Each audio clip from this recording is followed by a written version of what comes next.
যে মিস্টার বিলাই, কোথায় আপনি? বলেন। কি করো? বন্ধুদের সাথে আড্ডা দিচ্ছি। কথা বলার সময় হবে একটু? বলো। আমি মনে হয় একজনকে ভালোবেসে ফেলেছি। ও ভালো। হুম। আচ্ছা, আড্ডা দিচ্ছি, পরে কথা বলি। এত কিসের আড্ডা শুনি, কথা বলো।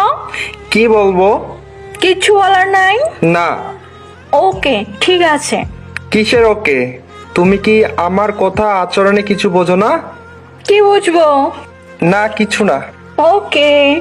আবার তুমি বোঝো না আমি যে তোমায় ভালোবাসি? তোমার সাথে কথা না বলতে পারলে পাগলামোগুলো করি, তা কি বোঝো না? বলতে সাহস পাই না, যদি কথা বলা বন্ধ করে দাও এই ভয়ে। আরো কিছু বলতে হবে তোমাকে? তো এখন কি বলতেছো?